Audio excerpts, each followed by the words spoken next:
तो आपका स्वागत है साइंस जीवी चैनल पे।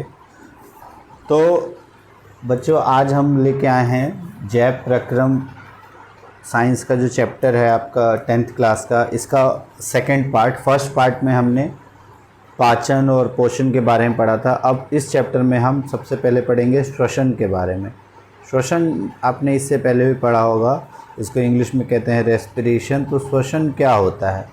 तो जो भी जैव प्रक्रम के दौरान जो भी हम खाद्य सामग्री ग्रहण करते हैं, उस खाद्य सामग्री का उपयोग कोशिकाओं में होता है और अलग अलग प्रक्रमों के लिए ऊर्जा प्राप्त की जाती है। और ये जो ऊर्जा प्राप्त की जाती है इस खाद्य सामग्री के साथ ऑक्सीजन की अभिक्रिया करके, जिसे हम रेस्पिरेशन या श्वसन कहते हैं, जो आपने प्रथम अध्याय में भी पढ़ा था ना कि एक एक्सोथर्मिक रिएक्शन है। जो श्वसन है एक ऊष्माक्षेपी अभिक्रिया है, यह भी पढ़ा था हमने। तो ऊर्जा उत्पादन के लिए कोशिकाओं में भोजन का विखंडन को कोशिकीय श्वसन करते हैं। अगर कोशिका में हो श्वसन और उससे खाद्य सामग्री का विखंडन हो, मतलब भोजन का विखंडन हो के ऊर्जा प्राप्त करना, इसे हम श्वसन कहते हैं। नॉर्मली अगर श्वसन की अभिक्रिया भी आगे हम देखेंगे, जिसमें जो आपका 6 कार्बन वाला ग्लूकोज जो है C6H12O6, ये जब ऑक्सीजन के साथ कंबाइन होता है, ठीक है, और ये आपका कोशिका के अंदर क्या बन जाता है, कार्बन डाइऑक्साइड में परिवर्तित होता है, पानी में, और ऊर्जा निकलती है। ठीक है, और इससे ऊर्जा निकलती है और यही ऊर्जा का इस्तेमाल अलग अलग जैव प्रक्रम में किया जाता है। ये आपने क्लास 10th में फर्स्ट चैप्टर में पढ़ा हुआ है। तो अब हम देखते हैं कि ये जो ग्लूकोज है इसका विघटन अलग अलग जगह पे अलग अलग तरीके से होता है, और ऑक्सीजन के उपस्थिति या अनुपस्थिति के हिसाब से। तो ग्लूकोज का विखंडन जो है, सबसे पहले 6 कार्बन वाले ग्लूकोज का विखंडन 3 कार्बन वाले पाइरूवेट में होता है, और उससे फिर ऊर्जा निकलती है।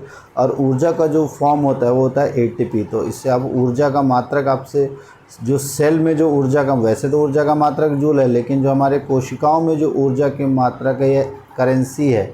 ठीक है, ये ऊर्जा करेंसी, इसे हम कह देते हैं ATP। ATP का फ्लो फॉर्म होता है एडिनोसिन ट्राइफॉस्फेट। ठीक है, तो सबसे पहले 6 से 3 कार्बन में वो विघटित होती है और 8 ATP ऊर्जा यहाँ से निकलती है। उसके बाद अब ये पाइरूवेट में कन्वर्ट होने के बाद, पाइरूवेट में जब परिवर्तित होती है, उसके बाद 3 तरीके से इसका अपघटन होता है। अगर ऑक्सीजन की पूरी उपस्थिति है, संपूर्ण उपस्थिति है ऑक्सीजन की, तो बनता है कार्बन डाइऑक्साइड, जल और ऊर्जा। और टोटल जो ऊर्जा है वो कितनी बनती है, 30 ATP। माइटोकॉन्ड्रिया में 30 ATP ऊर्जा बनती है। अब अगर ऑक्सीजन पूरी तरह से ना मिले, मतलब ऑक्सीजन हो लेकिन उसका अभाव हो, तो कम हो जाए ऑक्सीजन, तब बनता है लैक्टिक अम्ल और ऊर्जा। ये हमारी पेशी कोशिकाओं में, जैसे कभी आप ज़्यादा भागा दौड़ी करो तो क्या होता है, आपके पैर थक जाते हैं या मसल्स में क्रैम्प आने लगते हैं ना, वो इस लैक्टिक अम्ल बनने के कारण ही आते हैं। ठीक है, क्योंकि वहाँ पर ऑक्सीजन जितनी चाहिए उतनी मिल नहीं पाती है, तो ऑक्सीजन का अभाव हो जाता है। तो अगर ऑक्सीजन का अभाव है तो पाइरूवेट से क्या बनता है, लैक्टिक अम्ल, और ऊर्जा तो निकलती ही है इसमें। उसके बाद अगर ऑक्सीजन बिल्कुल ही ना हो, मतलब पूरी तरह से अनुपस्थिति हो ऑक्सीजन की, तो इसमें बनता है इथेनॉल और कार्बन डाइऑक्साइड। ठीक है, और ये ऊर्जा तो निकलती है, ये ईस्ट के द्वारा किया जाता है, जैसे किण्वन प्रक्रिया में, जिसे हम फर्मेंटेशन कहते हैं ना, तो किण्वन प्रक्रिया जो ईस्ट करता है वो इसी प्रक्रिया के द्वारा, जिससे इथेनॉल बनाया जाता है। तो ऑक्सीजन की अनुपस्थिति में बनता है इथेनॉल और कार्बन डाइऑक्साइड। ऑक्सीजन की पूर्ण उपस्थिति में बनता है कार्बन डाइऑक्साइड, जल, ऊर्जा। और अगर अभाव हो, मतलब संपूर्ण उपस्थिति ना हो, तो बनता है लैक्टिक अम्ल और ऊर्जा। ये आपको पता होना चाहिए, इससे आता है क्वेश्चन 1 नंबर का। तो अब अगर ऑक्सीजन का अभाव है या पूरी तरह से ऑक्सीजन उपलब्ध है, तो अगर ऑक्सीजन उपलब्ध है तो उसे हम कहते हैं वायवीय श्वसन। क्या कहते हैं, वायवीय श्वसन। और अगर ऑक्सीजन की अनुपस्थिति हो तो अवायवीय श्वसन। तो पहला तो पॉइंट डिफरेंस ये आता है कि ऑक्सीजन की उपस्थिति में होता है, ये ऑक्सीजन की अनुपस्थिति में होता है। और ऑक्सीजन की अगर उपस्थिति है, तो अगर उपस्थिति होता है तो पूर्ण उपचयन, ये और पूरी तरह से ऑक्सीजन के साथ अभिक्रिया करके कार्बन डाइऑक्साइड, पानी और ऊर्जा मुक्त करता है। और ग्लूकोज का पूर्ण उपचयन होता है, जिसमें, और उपचयन तो पूरा होता है, लेकिन इथेनॉल, लैक्टिक अम्ल और कार्बन डाइऑक्साइड और ऊर्जा मिलती है। ठीक है, तो इसमें अगर लैक्टिक अम्ल कहाँ, मांसपेशियों में, और इथेनॉल कहाँ बनता है, ईस्ट में। यह कोशिका द्रव में होता है, और ये कोशिका द्रव और माइटोकॉन्ड्रिया, कोशिका द्रव में तो पायरुवेट में विखंडित हो जाता है, फिर माइटोकॉन्ड्रिया में वहाँ पर कार्बन डाइऑक्साइड पानी और ऊर्जा में परिवर्तित होता है, और इसमें अधिक ऊर्जा उत्पन्न होती है। टोटल 36 एटीपी ऊर्जा उत्पन्न होती है, जो 6 एटीपी ऊर्जा ऊपर, 8 और लगभग 30 यहाँ, तो वैसे मैक्सिमम इसमें 36 एटीपी ऊर्जा बनती है। और इसमें कम ऊर्जा कितनी, 2 एटीपी ऊर्जा, एटीपी मतलब एडिनोसिन ट्राइफॉस्फेट ऊर्जा उत्पन्न होती है। उदाहरण है, मानव में वायवीय श्वसन होता है, और ईस्ट में जो है वो अवायवीय श्वसन होता है। मानव में जो आपके मांसपेशियां हैं उसमें भी होता है, लैक्टिक अम्ल मानव में ही बनता है, लेकिन नॉर्मली वायवीय श्वसन ही होता है। अब अगला अगर हम देखें श्वसन तंत्र, तो कहाँ कहाँ से, अगर जिस तरह से हमने पाचन तंत्र के बारे में पढ़ा था, उसी तरह से श्वसन तंत्र का अगर हम देखें तो श्वसन तंत्र हमारा नासा द्वार, ये जो आपका नाक है जिसके द्वार है उससे शुरू होता है। यहाँ से जो हवा है ये प्रवेश करता है, और हवा में से कौन सा मेन मुख्य भाग हम इस्तेमाल करते हैं, ऑक्सीजन। तो सबसे पहले ऑक्सीजन यहाँ से जाता है, जो ग्रसनी है, जो आपका नाक से होते हुए ये जाता है आपके कंठ में, मुंह में जाता है, कंठ से होते हुए श्वास नली, और श्वास नली फिर श्वसनी होते हुए श्वसनिका, ठीक है, और श्वसनिका से फुफ्फुस या फेफड़े के पहुंचता है, और फेफड़ों में होती है बैलून नुमा आकृति होती है, जिसे हम कुपिका कोशिका कहते हैं, एल्वियोलाई कहते हैं इंग्लिश में, हिंदी में कहते हैं कुपिका कोशिका।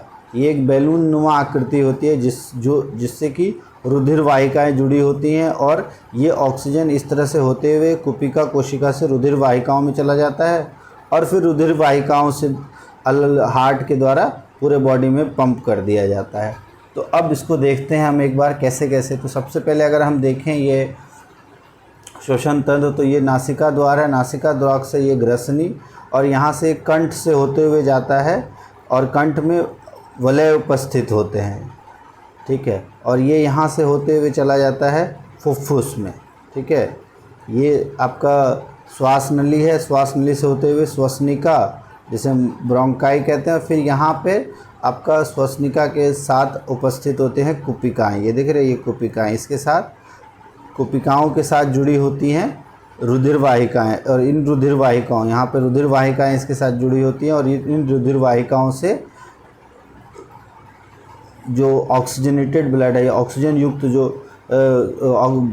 उसमें जो ऑक्सीजन है वो हमारे रुधिर में जाके जमा हो जाता है, और उस ब्लड को कैसा बनाता है, उस रुधिर को ऑक्सीकृत रुधिर बना देता है, और ऑक्सीकृत रुधिर तभी बनता है, ठीक है। ऑक्सीकृत रुधिर वो कब बनता है, जब इस जो आपकी कुपिकाएँ हैं, एल्विलाई हैं, इससे जो रुधिर वाहिकाएँ जुड़ी हैं वो ऑक्सीजन लेकर रुधिर में मिला देती हैं। रुधिर में ऑक्सीजन मिलने के लिए आपको पता है O2 जो रुधिर के साथ मिलता है, तो एक उसके लिए हीमोग्लोबिन पढ़ा है ना, हीमोग्लोबिन के साथ जाकर जुड़ जाता है, ठीक है। वो हीमोग्लोबिन के साथ जुड़ के और बन जाता है ऑक्सी हीमोग्लोबिन, ये आपको पता होना चाहिए। और ये इसी हीमोग्लोबिन के कारण ही रक्त का रंग जो है वो लाल होता है। तो यहाँ तक समझ में आ गया आपको। अब रक्त में तो चला गया आपका ऑक्सीजन, अब अलग अलग भागों तक कैसे पहुँचता है ये हम परिवहन में पढ़ेंगे। फिलहाल अगर हम मानव श्वसन प्रक्रिया की बात करें तो मानव श्वसन में दो होता है, एक अंतः श्वसन और एक होता है उच्छ्वसन। अंतः श्वसन मतलब सांस अंदर लेना, ठीक है, और उच्च इसको है सांसों को अंदर लेना और सांस बाहर छोड़ना, इसे हम कहते हैं उच्छ्वसन। तो अंतः श्वसन के दौरान क्या होता है, वक्षीय गुहा फैलती है, जो डायाफ्राम है वो फैल जाता है आपका, जो आपके हृदय की जो वक्षीय गुहा का मतलब होता है आपका, जो आपका ये डायाफ्राम तो ऊपर है आपका, वो संगलन पेशियों को डायाफ्राम कहते हैं। वक्षीय गुहा मतलब जो आपका रिब केज है, ठीक है, जो आपका हड्डियों का जो ढांचा है वो आपको फैलती हुई लगती है, ऊपर की ओर जाती हुई लगती है, और जो वक्षीय गुहा उच्छ्वसन में दोबारा मूल आकार में वापस आ जाती है। इसके बाद पसलियों के से संलग्न पेशियां सिकुड़ती है और यहाँ से पेशियां शिथिल हो जाती हैं। इसमें पेशियां सिकुड़ जाती है, इसमें शिथिल हो जाती है। वक्ष ऊपर और बाहर की ओर गति करता है, इसमें वक्ष अपने स्थान पर आ जाता है वापस, और गुहा में वायु का दाब कम होता है और फेफड़ों में वायु भर जाती है। इसमें वायु का दाब बढ़ता है और वायु फेफड़ों से बाहर आ जाती है। ठीक है, तो अंतःश्वसन और उच्च, अगर आप सांस लो अंदर तो क्या क्या होता है, सांस लो तो आपके जो फेफड़े हैं वो जो फैलते हैं उसमें से पेशियां सिकुड़ जाती हैं और वक्ष जो है ऊपर और बाहर की ओर गति करने लगता है और उसमें प्रेशर कम हो जाता है और वायु जो है वो फेफड़ों में भर जाती है। अब आगे देखें ज़रा हम, तो अब इसमें होता क्या है, अंतःश्वसन होता है आपका सांस द्वारा वायुमंडल से गैसों को अंदर ले जाना। उच्छ्वसन होता है फेफड़ों से वायु या गैस को बाहर निकालना। ठीक है, और इसमें जो जैसे सांस अंदर जाती है तो अब जैसे हम तो वायु ही लेते हैं अंदर, तो इसमें आपका नाइट्रोजन, ऑक्सीजन और कार्बन डाइऑक्साइड का जो रेशियो है, नॉर्मली एयर में कितना होता है 78%, ऑक्सीजन लगभग आपका 21% और ये 0.03% रहता है। लेकिन जो बाहर हवा निकलती है उसमें नाइट्रोजन तो सेम रहता है लेकिन ऑक्सीजन हो जाता है 17% और कार्बन डाइऑक्साइड हो जाता है 4% जो बाहर हवा निकलती है। तो इसका मतलब है ऑक्सीजन यूटिलाइज हो जाता है और कार्बन डाइऑक्साइड बाहर आ जाती है। तो वो उच्छ्वसन में जो, इसीलिए हम कहते हैं जो बाहर जो वायु आई है उसमें कार्बन डाइऑक्साइड की मात्रा अधिक होती है, लेकिन पहले ओवरऑल तो नाइट्रोजन और ऑक्सीजन ज़्यादा है लेकिन पहले के मुकाबले में कार्बन डाइऑक्साइड बहुत ज़्यादा हो जाता है, इसीलिए हम कहते हैं कि हम कार्बन डाइऑक्साइड उत्सर्जित करते हैं। अच्छा, स्थलीय जीव जो है, स्थलीय जीव श्वसन के लिए वायुमंडल से ऑक्सीजन प्राप्त करते हैं और जीव जल में रहते हैं वो जल में जो घुली हुई ऑक्सीजन है उसका उपयोग करते हैं, क्योंकि जल में ऑक्सीजन उतनी ज़्यादा घुली हुई नहीं रहती है, इसीलिए जो जीव जल में रहते हैं उनका श्वसन दर अधिक होता है, वो जल्दी जल्दी सांस लेते हैं इसी कारण से, क्योंकि विलेय ऑक्सीजन से अपना श्वसन प्राप्त करते हैं, श्वसन की अभिक्रिया करते हैं और उस जल में ऑक्सीजन पूरी तरह संपूर्णतः विलय नहीं हो पाता है, इसी वजह से वो अधिक सांस लेते हैं। अब अगर देखें हम कुपिकाएँ, रक्त और उत्तकों के बीच गैसों का आदान प्रदान कैसे होता है, तो सबसे पहले जो वायु है वो आपके फेफड़ों में गई, फेफड़ों से जो कुपिकाएँ हैं, कुपिकाओं में रक्त वाहिकाएँ होती हैं, तो ऑक्सीजन से समृद्ध वायु रक्त वाहिकाओं तक पहुँची और वो रक्त वाहिकाओं में आरबीसी में होता है हीमोग्लोबिन और उसके साथ मिलके हीमोग्लोबिन, ऑक्सी हीमोग्लोबिन या HbO2 हम जिसे कहते हैं ऑक्सी हीमोग्लोबिन बना देती हैं। और ये जो हीमोग्लोबिन है ये धमनियों द्वारा अलग अलग उत्तकों में पहुंचता है, वहाँ पर जो ग्लूकोज है उसका ऑक्सीकरण या श्वसन जिसे हमने कहा वो होता है और फिर उससे कार्बन डाइऑक्साइड का उत्पादन होता है। यहाँ तक क्लियर हो गया। अब ये जो कार्बन डाइऑक्साइड का उत्पादन हुआ है उत्तकों में वो फिर रक्त वाहिकाओं में जाता है और रक्त वाहिकाओं में से जो रक्त में उसका विसरण होता है और रक्त वाहिकाओं द्वारा कहाँ पहुँचता है, कुपिका तक, फिर कुपिका से कुपिका कोशिका में पहुँचता है और उससे फिर नासा द्वार, फेफड़ों से फिर ऊपर कंठ के द्वार से फिर बाहर की ओर, बाहर से नासा द्वार या नाक से ये बाहर चला जाता है। तो इस तरह से कुपिकाएँ, रक्त और उत्तकों के बीच गैसों का आदान प्रदान होता है। अब अगर हम संवहन कहें, संवहन क्या होता है, भोजन, ऑक्सीजन और अन्य आवश्यक पदार्थों की निरंतर आपूर्ति करने वाला तंत्र संवहन तंत्र कहलाता है। ठीक है, कि भोजन डाइजेस्ट होके जो है वो भी ब्लड में पहुंच जाता है, ऑक्सीजन भी आपका ब्लड में पहुंच जाता है या रक्त में पहुंच जाता है। अब ये बाकी शरीर तक कैसे पहुंचता है, इस पूरे तंत्र को हम कहते हैं संवहन तंत्र। तो अब संवहन तंत्र के मेन 3 अवयव होते हैं, 3 मुख्य अवयव होते हैं, वो क्या क्या हैं उसके बारे में देख लेते हैं। तो सबसे पहला है हृदय। हृदय क्या है, एक आपका पंप की तरह काम करता है, एक पंपिंग ऑर्गन होता है। पंप मतलब एक प्रेशर क्रिएट करता है आगे भेजने के लिए। उसके बाद रक्त नलिकाएं, 2 तरह की रक्त नलिकाएं होती है, धमनी और शिरा। नालियों की तरह होता है जिसमें एक से आपका ऑक्सीकृत रक्त जाता है, एक से विऑक्सीकृत रक्त आता है बाहर। एक होता है वहन माध्यम। अब वहन माध्यम 2 हो सकते हैं, एक रक्त में और लसिका 2 होती हैं, आगे पढ़ेंगे हम इसमें क्या होता है। सबसे पहले अगर रक्त की हम बात करें तो रक्त में 2 तरह के कण होते हैं, एक द्रव और एक द्रवीय अवयव होता है और एक कण होते हैं उसके अंदर। कणीय अवयव देखें तो रक्त में 3 तरह के कण होते हैं, लाल रक्त कणिकाएँ, श्वेत रक्त कणिकाएँ और प्लेटलेट्स। लाल रक्त कणिकाओं को हम RBC कहते हैं, श्वेत रक्त कणिकाओं को WBC कहते हैं और ये तो आपका प्लेटलेट्स हो गया। ठीक है, जो लाल रक्त कणिकाएं ये ऑक्सीजन कार्बन डाइऑक्साइड का वहन करती हैं, इसमें हीमोग्लोबिन होता है और इस हीमोग्लोबिन के कारण ही रक्त का रंग जो है वो लाल होता है। तो अगर आपसे पूछा जाए किस वर्णक के कारण रक्त का रंग लाल होता है, तो वो इस हीमोग्लोबिन के कारण। उसके बाद श्वेत रक्त कणिकाएं शरीर को रोग मुक्त करने में सहायता देती हैं। जो बीमारियां हैं, बीमारी पैदा करने वाले जो कीटाणु हैं, उनसे लड़ने में सहायता प्रदान करते हैं श्वेत रक्त कणिकाएं। और जो प्लेटलेट्स हैं वो रक्त का थक्का बनाने में सहायता होती है अगर कहीं कट जाए, ताकि अगर कहीं कट जाए तो फटाफट थक्का बनाती है कि रक्त अधिक से अधिक हमारे शरीर से बाहर ना निकले। फिर उसी रक्त का एक द्रवीय अवयव होता है जिसे हम कहते हैं प्लाज्मा। और प्लाज्मा एक पीले रंग का तरल पदार्थ होता है जिसमें 90% जल होता है और बाकी जो जैविक अवयव प्लाज्मा जैसे एल्ब्यूमिन, ग्लोबुलिन और अजैविक अवयव होते हैं खनिज तत्व। ठीक है, तो शेष अवयव जो प्लाज्मा में होते हैं वो होते हैं प्रोटीन जैसे एल्ब्यूमिन, ग्लोबुलिन और खनिज भी होते हैं, मिनरल्स भी होते हैं। मेनली इसमें 90% जल ही होता है। अब उसके बाद अगर हम रक्त वाहिकाओं की बात करें तो रक्त वाहिकाओं में दो होते हैं आपके, धमनी और शिरा। तो धमनी में जाता है ऑक्सीकृत रुधिर, जो ऑक्सीजन से मिला हुआ रुधिर है, रक्त है, वो हृदय से शरीर के विभिन्न अंगों तक लेके जाया जाता है। लेकिन एक जो है आपका फुफ्फुस धमनी में उल्टा काम होता है। यहाँ पर कार्बन डाइऑक्साइड या विऑक्सीकृत रक्त आता है, लेकिन अधिकतर धमनियों में जो है वो ऑक्सीकृत रुधिर जाता है। फिर शिराएं क्या होती है? शिराएं विभिन्न अंगों से अनऑक्सीकृत रुधिर एकत्र करती हैं और वापस हृदय में लाती हैं। अपवाद है फुफ्फुस शिरा। तो फुफ्फुस शिरा में ऑक्सीकृत ब्लड जाता है और फुफ्फुस धमनी में विऑक्सीकृत। ये वाला उल्टा हो जाता है। ठीक है, ये इधर आ जाना चाहिए, ये इधर आता है। उसके बाद धमनियाँ जो हैं इसकी भित्ति मोटी होती हैं और लचीली होती हैं। क्यों मोटी होती हैं? क्योंकि इनमें प्रेशर से आगे फ्लो कराना होता है और इसीलिए लचीली भी होती हैं। इनमें कोई वॉल्व नहीं होता और ये सतही नहीं होती। ये ऊतकों के नीचे पाई जाती हैं, काफ़ी नीचे रहती हैं ये। और जो शिराएं हैं इसकी भित्ति बहुत पतली होती है और लचीली भी नहीं होती।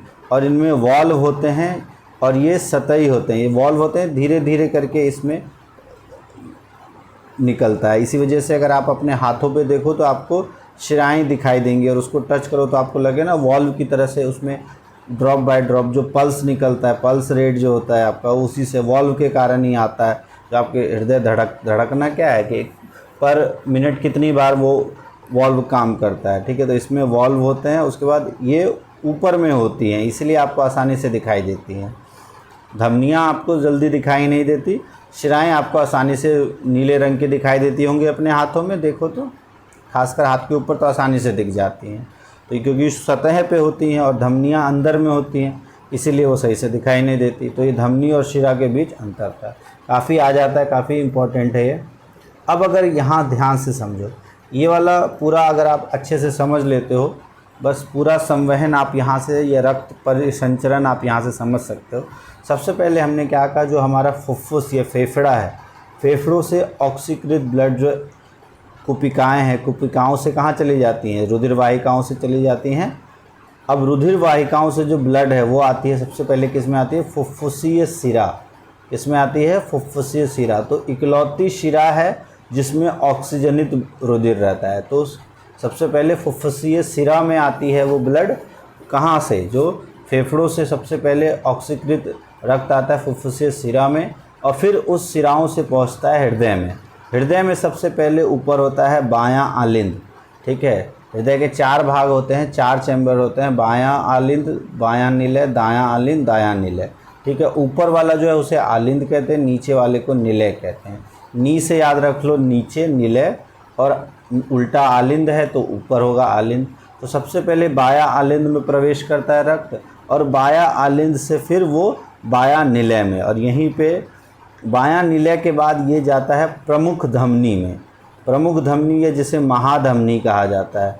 ठीक है, और महाधमनी ठीक है। महाधमनी में ये रुधिर जो है, ये ऑक्सीकृत रुधिर ये शरीर के अंगों तक पहुंचता है। ये भी ऑक्सीकृत नहीं है, ऑक्सीकृत है, ठीक है। ये ऑक्सीकृत रुधिर शरीर के अलग अलग अंगों तक पहुंचता है। अब इस शरीर के अंगों से जो विऑक्सीकृत रुधिर है, अब यहाँ से रेस्पिरेशन होगा, कार्बन डाइऑक्साइड ज़्यादा बन जाएगा और वो रुधिर में आ जाएगा। तो विऑक्सीकृत रुधिर जो है वो सबसे प्रमुख शिरा, जिसे हम महाशिरा कहते हैं, उससे होते हुए ये सबसे पहले दोबारा हमारे हृदय में प्रवेश करती हैं। कहाँ? दायां आलिंद में। फिर दायां आलिंद से ये प्रवेश करती हैं दायां निलय में, और फिर दायां निलय से ये चली जाती हैं फुफ्फुसीय धमनी में। किस में चली जाती हैं? फुफ्फुसीय धमनी। और फिर इस धमनी से फुफ्फुस में, और वहाँ से फिर नासाद्वार के से जो भी ऑक्सीजन या कार्बन डाइऑक्साइड है वो बाहर चली जाती हैं। तो सिर्फ ऐसी धमनी जिसमें विऑक्सीकृत रुधिर होता है वो है फुफ्फुसीय धमनी। ऐसी शिराएँ जिसमें ऑक्सीजनकृत रुधिर होता है वो है फुफ्फुसीय शिरा। बाकी सभी शिराओं में विऑक्सीकृत रुधिर होता है और धमनियों में ऑक्सीजनित रुधिर होता है। तो इस तरह से, क्योंकि अब देखो रक्त एक बार यहाँ आया, बाहर निकला, फिर दोबारा अंदर आया और फिर बाहर निकला, तो चूँकि 2 बार रक्त का अंदर बाहर होता है, इसीलिए इसे हम द्विपरिसंचरण भी कहते हैं, रक्त का द्विपरिसंचरण। तो मानव हृदय क्या है? एक पंप की तरह होता है जो सारे हृदय में रुधिर का परिसंचरण करता है। और आलिंद की अपेक्षा निलय की पेशी भित्ति मोटी होती है। जो निलय है, निलय जो नीचे वाला पार्ट है, वो उसकी भित्ति मोटी होती है, क्योंकि निलय को पूरे शरीर में अधिक रक्तचाप से रुधिर भेजना होता है, ठीक है।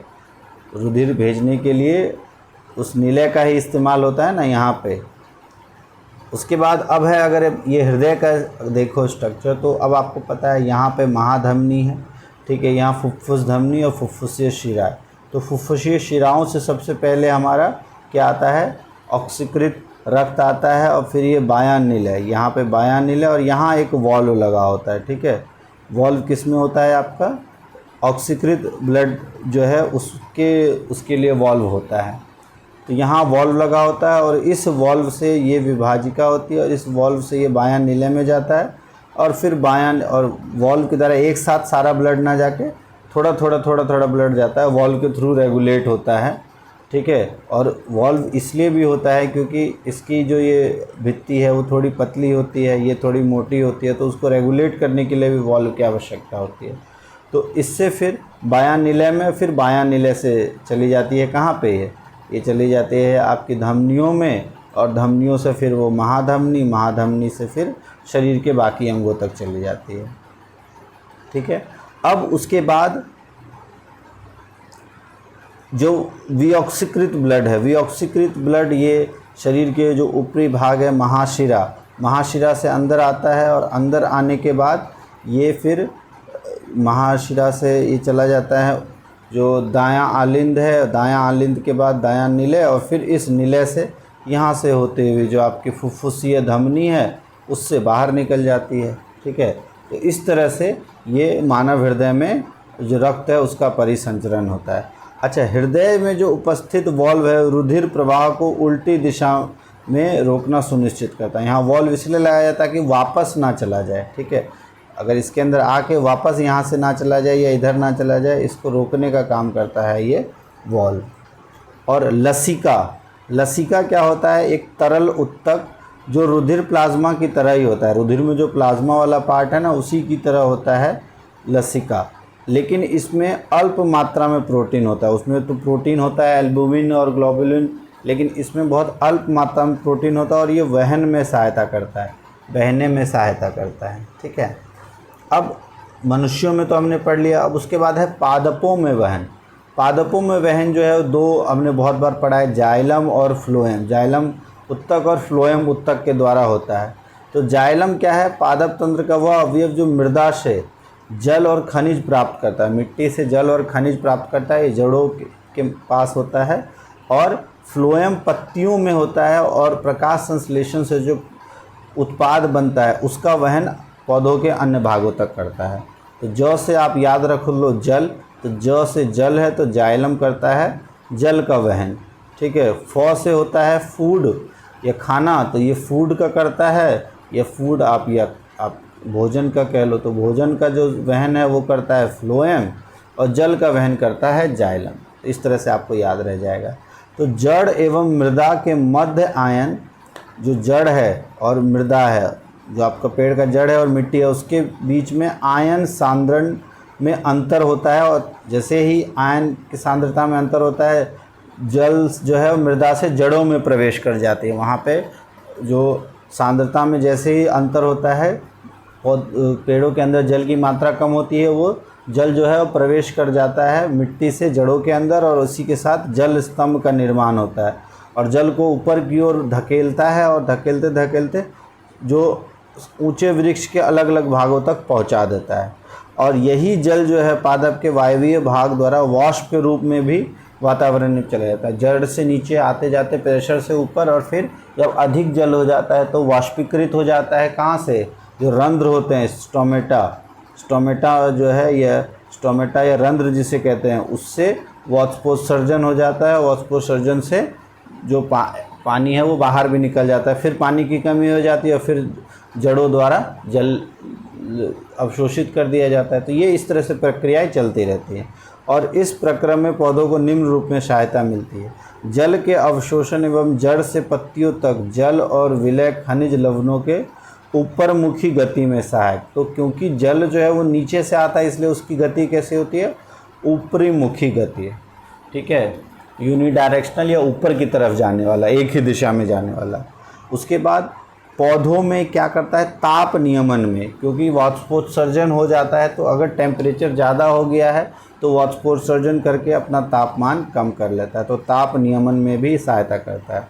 उसके बाद भोजन और दूसरे पदार्थों का स्थानांतरण, अभी हमने कहा फ्लोएम उत्तक में होता है। और फ्लोएम उत्तक कहाँ? पत्तियों में होता है, क्योंकि पत्तियों में प्रकाश संश्लेषण में जो विलेय उत्पाद हैं उसका वहन या स्थानांतरण उसका वहन स्थानांतरण कहलाता है। इसे हम कहते हैं, इंग्लिश में कहते हैं ट्रांसलोकेशन, हिंदी में कहते हैं स्थानांतरण। तो ये ध्यान रखना, दो वर्ड इंग्लिश हिंदी थोड़ा बहुत साथ लेके चलो। ट्रांसलोकेशन होता है जो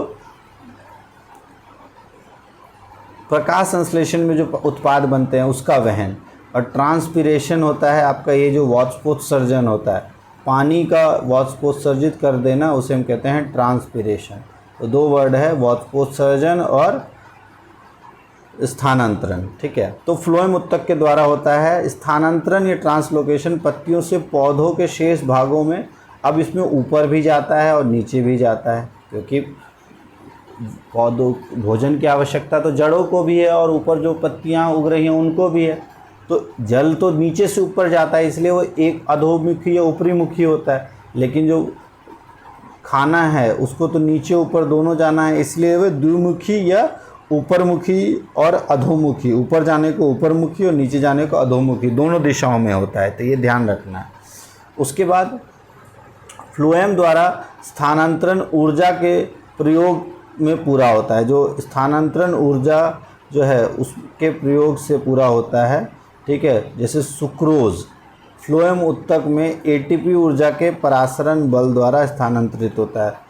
जो ऑस्मोटिक प्रेशर है उसके द्वारा या परासरण बल से जो एटीपी ऊर्जा मिलती है उसी से ये स्थानांतरित होता है। एक जगह से दूसरे जगह पर जो स्थानांतरण होना है, इसका वहन होना है, ये इसी से होता है। तो फ्लोएम द्वारा स्थानांतरण ऊर्जा के प्रयोग से पूरा होता है। ठीक है, बिना ऊर्जा के नहीं होता। और ये जो ऊर्जा है वो कहाँ से मिलता है? वो एटीपी ऊर्जा मिलता है। कहाँ से? परासरण बल के द्वारा ऊर्जा मिलता है। यहाँ तक क्लियर हो गया। अब अंतिम टॉपिक है मानव में उत्सर्जन। अब उत्सर्जन क्या होता है? अब सबसे पहले हमने पढ़ा, भोजन लिया हमने, भोजन लेने के बाद उसके बाद ऑक्सीजन मिल गया तो श्वसन हो गया, श्वसन के बाद वहन हो गया, अलग अलग भागों तक भोजन पहुंचा, ऑक्सीजन पहुंचा और वहाँ पर उसका ऊर्जा उत्पादन हुआ और कार्बन डाइऑक्साइड निकल गया। अब इसके अलावा भी कुछ हानिकारक पदार्थ हैं, तो उसे जो उत्सर्जित करना है, उसे शरीर से बाहर निकालना ज़रूरी है, तो उसी को हम पढ़ेंगे उत्सर्जन में। तो वह जैव प्रक्रम जिसमें जीवों द्वारा उपापचयी क्रियाओं में जितनी भी क्रियाएं होती हैं उसमें जो हानिकारक नाइट्रोजन युक्त पदार्थ का निष्कासन होता है उसे हम उत्सर्जन कहते हैं। जो नाइट्रोजन युक्त पदार्थ है, नाइट्रोजन युक्त पदार्थ जो हम खाते हैं या इस्तेमाल करते हैं, तो उसका क्योंकि वो हमारे शरीर द्वारा इस्तेमाल नहीं किया जाता, तो इसलिए उसका निष्कासन करना काफ़ी आवश्यक होता है और उसी को हम उत्सर्जन कहते हैं। अब एक कोशिकीय जीव तो आसानी से अपने शरीर की सतह से जल में विसरित कर देती है, लेकिन जो बहुकोशिकीय या मानव की अगर हम बात करें, ये बहुत इम्पॉर्टेंट है, इसको ध्यान से समझ लो।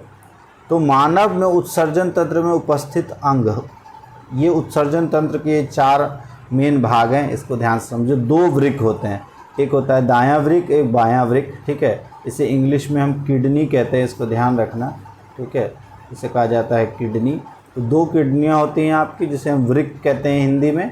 तो 2 वृक्क होता है और इस वृक्क के साथ जुड़ा होता है मूत्र वाहिनी, ठीक है, जिससे ये यहाँ पे मूत्र का निर्माण होता है और इससे मूत्र वाहिनी से ये मूत्राशय होता है, मूत्राशय में ये इकट्ठा होता है और उससे फिर मूत्र मार्ग के द्वारा शरीर से बाहर निकाल दिया जाता है, ठीक है। तो टोटल 1 जोड़ा वृक्क होता है, 1 जोड़ा मूत्र वाहिनी, 1 मूत्राशय और 1 मूत्र मार्ग, ये यूरिथ्रा, ठीक है। यूरेटर, ब्लैडर, किडनी और यूरिथ्रा, ये 4 आपके भाग होते हैं किसके, उत्सर्जन तंत्र के। सबसे पहले वृक्क में मूत्र बनता है और बनने के बाद मूत्र वाहिनी से होता हुआ मूत्राशय में एकत्रित होता है और इसका उद्देश्य क्या होता है, रुधिर में से वर्ज्य पदार्थ, जो हानिकारक अपशिष्ट पदार्थ है, उनको छान कर बाहर निकालना होता है, ठीक है। अब मूत्र कैसे निर्माण होता है उसके बारे में हम पढ़ते हैं, बहुत ही इम्पोर्टेंट है। काफ़ी बार यहाँ से क्वेश्चन आता है, इसलिए अच्छी, क्योंकि ये टॉपिक थोड़ा सा डिफ़िकल्ट लगता है पढ़ने में, लेकिन ध्यान से समझो तो काफ़ी इजी है। तो क्या होता है वृक्क में मूत्र निर्माण प्रक्रिया। तो सबसे पहले जो वृक्क की अगर हम संरचना देखें तो संरचनात्मक और क्रियात्मक इकाई होती है, उसे हम वृक्काणु या नेफ्रॉन कहते हैं, ठीक है, जो छन्नी होती है और वहाँ पे ही मूत्र बनता है, तो ये नेफ्रॉन कहलाता है। और वृक्काणु के मुख्य अंग इस तरह से जो नेफ्रॉन के भाग होते हैं, इसमें 4 भाग इसके भी इम्पॉर्टेंट है। पहला है कोशिका गुच्छ, जिसे हम ग्लोमेरुलस कहते हैं, ये एक पतली भित्ति वाला रुधिर कोशिकाओं का गुच्छा होता है, ये जो है ये है आपका ग्लोमेरुलस, ये रुधिर कोशिकाओं का पतली भित्ति वाला गुच्छा है।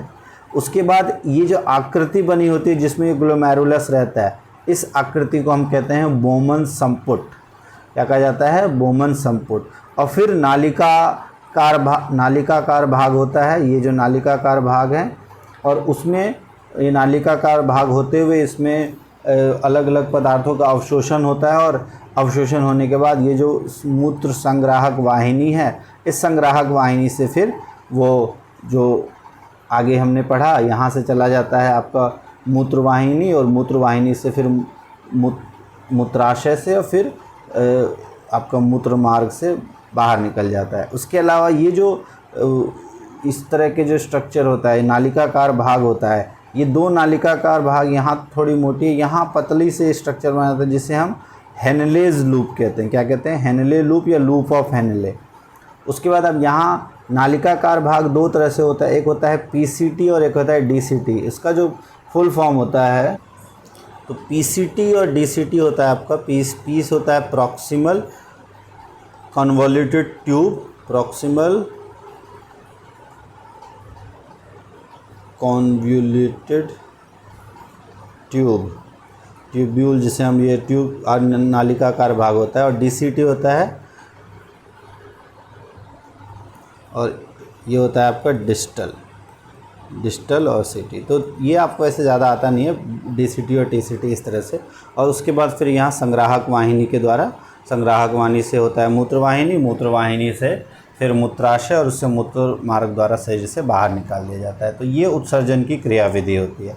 अब यहाँ पे जो है, यहाँ पे पूरा जो मूत्र है, ज़रूरी नहीं है यहीं पे जितना पूरे, इसमें क्या होता है कि बार बार उसका अवशोषण होता है। जो यहाँ से ब्लड है, अगर पूरा हम देखें तो अभी आगे पढ़ेंगे हम, लगभग 180 लीटर किडनी फिल्टर करती है, लेकिन अगर हम मूत्र देखो तो सिर्फ 2 लीटर शरीर से बाहर निकलता है। तो बाकी जो लगभग इसका 99% भाग है वो दोबारा से अवशोषित कर लिया जाता है, और ये जो अवशोषण होता है वो इन्हीं के द्वारा किया जाता है। तो अब अगर हम देखें तो इसमें जो कोशिका गुच्छ निस्यंदन है, जो आपका ग्लोमेरुलस है, इसमें वृक्क धमनी की शाखा वृक्काणु में प्रवेश करती है और जल, लवण और ग्लूकोज, अमीनो अम्ल और बाकी नाइट्रोजन अपशिष्ट पदार्थों को कोशिका गुच्छ से छन कर बोमन संपुट में आ जाता है। जो अभी हमने पढ़ा कि ये जो पार्ट है यहाँ से जाता है, यहाँ रुधिर वाहिकाएँ आती हैं और यहाँ से जो प्रवेश करती हैं और जल, लवण, ग्लूकोज ये सारी पदार्थें कोशिका गुच्छ से छनती हैं और इस बोमन संपुट में आती हैं। फिर उसके बाद पुनः अवशोषण होता है। वृक्काणु के नालिकाकार भाग में शरीर के लिए उपयोगी पदार्थ जैसे ग्लूकोज, अमीनो अम्ल, लवण, इन सब का पुनः अवशोषण होता है इन सब में। फिर उसके बाद नालिका श्रावण, जो यूरिया और अतिरिक्त जल है, ये लवण, उसके जैसे उत्सर्जित पदार्थ वृक्काणु के नालिकाकार भाग के अंतिम सिरे में रह जाते हैं। जो अंतिम सिरा है इसमें रह जाते हैं और अंतिम सिरे से वे मूत्र का निर्माण करते हैं और वहाँ से मूत्र संग्राहक वाहिनी या मूत्र वाहिनी से होता हुआ मूत्राशय में अस्थायी रूप से संग्रहित होता है और मूत्राशय की जो भित्तियाँ हैं वहाँ से एक दाब बनता है और ये वो दाब जो है वो नर्वस सिस्टम के द्वारा एक अर्ज होती है मूत्र बाहर निकालने की और फिर मूत्र मार्ग के द्वारा शरीर से बाहर निकाल दिया जाता है। तो इस तरह से ये काम करता है। तो अगर आपसे पूछा जाए तो लगभग 180 लीटर पूरा ब्लड एक दिन में होता है, जिसमें से सिर्फ 2 लीटर ही यूरिन बन पाता है, बाकी सारा दोबारा पुनः अवशोषित कर लिया जाता है। अब अगर हम बात करें अगर वृक्क या किडनी खराब हो जाए तब एक कृत्रिम वृक्क या जिसे हम आर्टिफिशियल किडनी जो है उसका इस्तेमाल किया जाता है। तो कृत्रिम वृक्क या अपोहन जिसे हम डायलिसिस कहते हैं, ठीक है। तो डायलिसिस या अपोहन में क्या किया जाता है, ये ऐसी युक्ति होती है जिसमें रोगी के पूरे रुधिर को कृत्रिम वृक्क की मदद से नाइट्रोजन युक्त अपशिष्ट पदार्थों से निष्कासन कर दिया। मतलब पहले ब्लड लिया जाता है और एक मशीन के द्वारा उसको नाइट्रोजन युक्त पदार्थ निकाल कर दोबारा से मानव के शरीर में डाल दिया जाता है। और जो अभी हमने कहा था कि एक स्वस्थ वयस्क प्रतिदिन 180 लीटर आरंभिक निस्यंदन वृक्क में होता है, जिसमें से उत्सर्जित मूत्र का आयतन लगभग 1.2 लीटर ही है। तो आप देखो 1.2 लीटर लगभग 99% से ज़्यादा जो है वो पुनः अवशोषित कर लिया जाता है, ठीक है। अब पादपों में अगर हम देखें उत्सर्जन, तो पादपों में वाष्पोत्सर्जन जो है वो अतिरिक्त जल से छुटकारा उससे पाते हैं और बहुत से अपशिष्ट पदार्थ कोशिका रिक्तिका से संचित रहते हैं। और इसके अलावा कुछ अपशिष्ट पदार्थ जो हैं वो गोंद के रूप में या रेजिन के रूप में और जाइलम जो है उसमें संचित हो जाते हैं और कुछ अपशिष्ट पदार्थ को मृदा में उत्सर्जित कर देता है, ठीक है। जो ये 4 पादपों में उत्सर्जन होता है उतना नहीं है, बस ये रेजिन और गोंद का पूछता है। तो ये पुराने जो छाल हैं जाइलम के वहाँ पे होते हैं और वहाँ से बाहर निकाल दिए जाते हैं। तो इस तरह से ये मानवों में उत्सर्जन और पादपों में उत्सर्जन हमने पढ़ लिया। तो ये चैप्टर आपका यहाँ ख़त्म होता है। और अगर कोई डाउट है आपको इसमें तो कमेंट कर सकते हो। अगर आपको अच्छा लगा हो तो भी कमेंट करो, कोई आपको डाउट हो तो भी कमेंट करो, कोई सजेशन हो तो भी आप कमेंट कर सकते हो। और अब इसके बाद इसके क्वेश्चन आंसर्स हम लेके आएंगे और तब तक के लिए आप इसको अच्छे से रिवाइज़ कर लो, नोट्स बना लो एंड ऑल द बेस्ट। और इसको शेयर कर दो, साइंस जीवी चैनल जो है इसको सब्सक्राइब कर लो वैसे तो, और नहीं साइंस जीवी है ना, तो इसको सब्सक्राइब कर लो, शेयर कर लो और अपने दोस्तों तक भी पहुंचाओ, ठीक है। और इस छुट्टियों में सारा अपना काम ख़त्म कर लो, ये सारा रिवीजन कर लो। और नोट्स बनाना बहुत ज़रूरी है, नोट्स बनाओगे तभी आगे चल के आप इसको अच्छे से याद रह पाएगा। बार बार आप कितना पढ़ोगे इससे, तो एक बार आप अब एनसीईआरटी से आप अब एक बार समझ लिया आपने, अब एक बार आप एनसीईआरटी से पढ़ोगे तो आपको ज़्यादा अच्छे से समझ आएगा। तो एक बार आप एनसीईआरटी से पढ़ो और फिर अपने नोट्स बनाओ और फिर इसके एक्सरसाइज के क्वेश्चंस भी हम जल्दी ही लेके आएंगे तो आप वो कर सकते हो, ठीक है। थैंक्स फॉर वॉचिंग और पढ़ाई करते रहो। All the best.